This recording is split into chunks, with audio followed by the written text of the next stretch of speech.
राष्ट्रपति। तो भारतीय संविधान की अनुच्छेद 52 में उल्लेख है कि भारत का एक राष्ट्रपति हो जाए।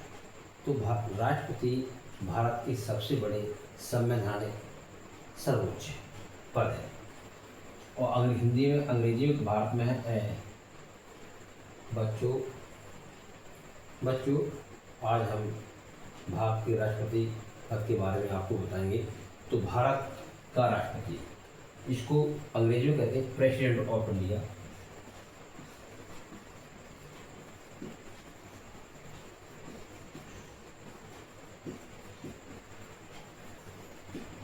प्रेसिडेंट ऑफ इंडिया यानी भारत का राष्ट्रपति। तो भारत का राष्ट्रपति बनने के लिए क्या क्या योग्यता है?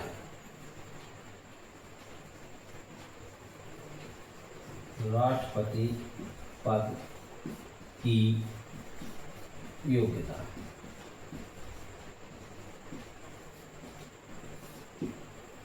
तो राष्ट्रपति बनने के लिए क्या आवश्यक है? नंबर 1 क्या योग्यता है? वो है भारत का नागरिक हो, वो है भारत का नागरिक हो। दूसरी बात है 35 वर्ष की आयु पूर्ण कर ली हो। 35 वर्ष पूर्ण कर ली हो। तीसरी योग्यता है वह किसी भी लाभ के पद पे ना हो, किसी लाभ के पद पर ना हो।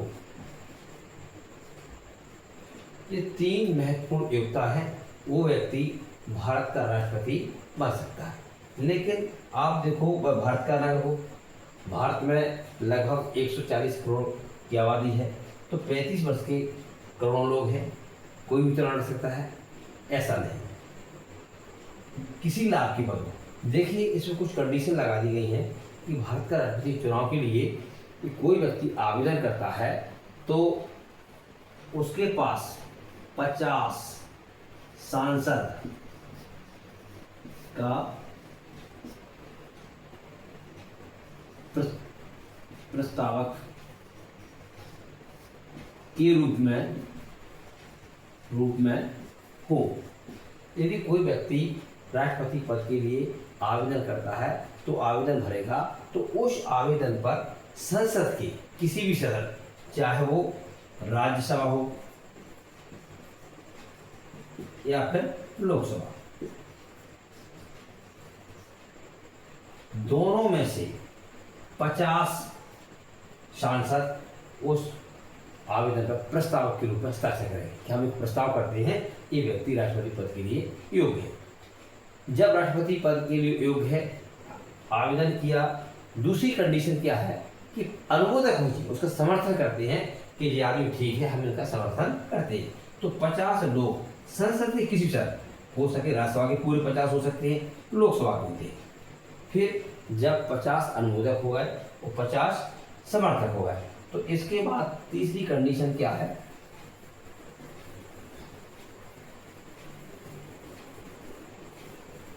तीसरी कंडीशन क्या है बच्चों?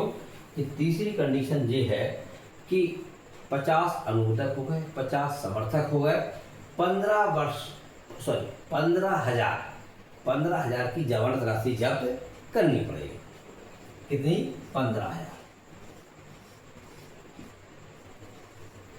15,000 रुपये जमानत के रूप में जमा करेंगे।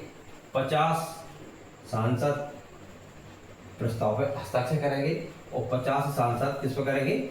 अनुमोदन, उसका अनुमोदन करेंगे। ये व्यक्ति राष्ट्रपति पद के लिए योग्य है। और 15,000 रुपए की राशि जमा होगी। यदि ऐसी कंडीशन नहीं होती तो कोई व्यक्ति राष्ट्रपति चुनाव लड़ने के लिए तैयार होता और वहाँ बहुत बड़ी फेस्ट हो जाती। इसके बाद बच्चों हम देखते हैं कि वह भारत का नागरिक हो, उसकी उम्र 35 वर्ष पूरी हो और किसी लाभ की बात हो। इसके बाद 50 सांसद या राज्यसभा से या लोकसभा से 50 सांसद अनुमोदन करेंगे, 50 प्रस्ताव करेंगे। इसके बाद जब राष्ट्रपति का चुनाव होगा तो राष्ट्रपति के चुनाव में वोट कौन डालेगा? राष्ट्रपति के चुनाव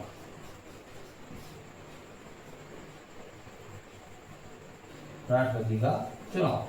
अब इस चुनाव वोट कौन डालेगा? नंबर 1 लोकसभा की सभी निर्वाचित सदस्य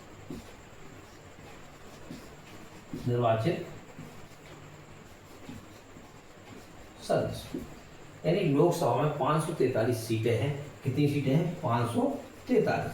तो 543 सदस्य जो चुनाव जीत के आते हैं पूरे भारत से, राज्यों से और केंद्र शासित प्रदेशों में, तो एक व्यक्ति वोट कर सकते हैं। दूसरे नंबर पर राज्यसभा।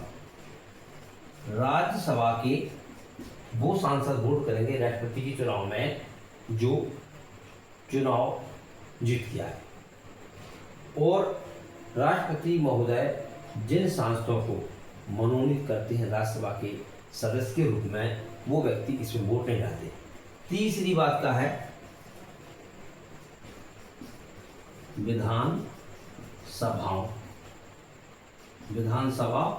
और केंद्र शासित प्रदेश। तो राष्ट्रपति के चुनाव में 3 लोग वोट डाल सकते हैं। एक तो लोकसभा के सदस्य, दूसरे राज्यसभा के सदस्य और विधानसभाओं के विधायक। कहीं कहीं पर केंद्र शासित प्रदेश है जहां पर सरकार नहीं बनती है, विधानसभा है। जैसे वर्तमान में भारत में 28 राज्य हैं, तो 28 राज्यों की विधानसभाओं के सदस्य राष्ट्रपति महोदय के चुनाव में वोट डालेंगे। लोकसभा के सांसद डालेंगे, राज्यसभा के डालेंगे और 28 विधानसभा के। बाकी के 8 केंद्र शासित प्रदेश हैं जहां पर विधानसभा है, वो चुनाव जीत के आए वो वोट डालेंगे। तो 3 लोग राष्ट्रपति के चुनाव में वोट डालेंगे। तो एक निर्वाचक मंडल होता है, जो निर्वाचक मंडल होता है जो राष्ट्रपति महोदय के चुनाव में वोट डालते हैं। अगर आपसे कोई पूछे कि राष्ट्रपति महोदय के चुनाव में कौन कौन वोट डालते हैं, लोकसभा के निर्वाचित सदस्य यानी जो लोकसभा के चुनाव जीत के आए हैं, राज्यसभा की जो चुनाव जीत के आए वो वाले, और विधानसभाओं के और केंद्र शासित प्रदेश। ठीक, इसके बाद ये तीनों लोकसभा, राज्यसभा, विधानसभा के सदस्य हैं जो निर्वाचक मंडल में हैं, जो राष्ट्रपति महोदय को चुनते हैं। इसके बाद क्या है बच्चों कि योग्यता हो गई, भाई भारत का नागरिक हो, उसकी आयु 35 वर्ष पूर्ण हो और किसी लाभ के पद। कुछ कंडीशन और है, हालांकि कुछ किताबों नहीं लिखी है, वह पागल ना हो। यदि कोई व्यक्ति पागल होगा क्या वो राष्ट्रपति के चुनाव लड़ने आएगा? नहीं आएगा। दिवालिया ना हो, ये कंडीशन ठीक है। दिवालिया क्या होता है?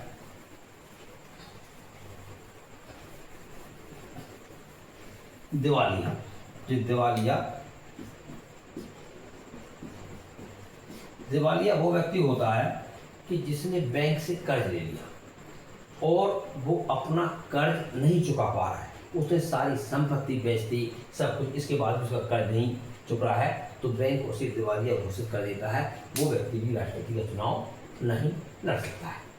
तो ये राष्ट्रपति चुनाव होगा। आप इसकी एक बात को समझ लीजिए, क्या है कि भारत के अनुच्छेद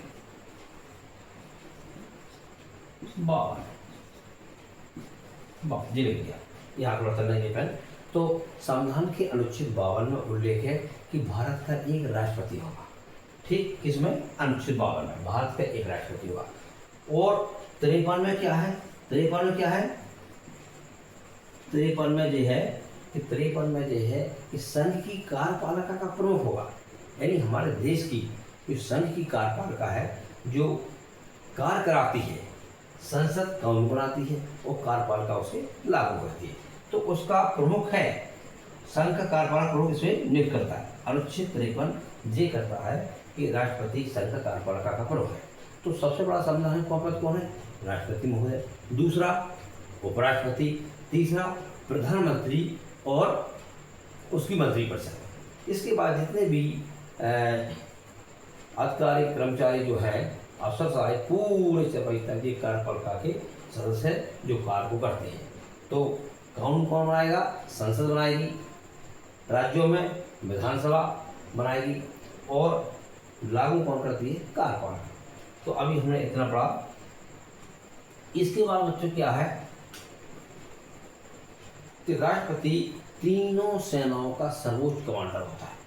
तीनों सेनाओं का सर्वोच्च कमांडर है। हमने आपको दिया जल सेना का, थल सेना का, वायुसेना। जब हमारे देश की सेना लड़ने जाती है तो राष्ट्रपति महामहिम महोदय की जय बोली जाती है। महामहिम राष्ट्रपति महोदय की जय। इस प्रकार से हमारे देश के सैनिक मतलब वीर से ओतप्रोत होते हुए भारत माता की जय, राष्ट्रपति महोदय की उद्घोष करते हुए सीएम पर लड़ने जाते हैं। अब राष्ट्रपति का कार्यकाल। तो राष्ट्रपति का कार्यकाल क्या है बेटा? कि कार्यकाल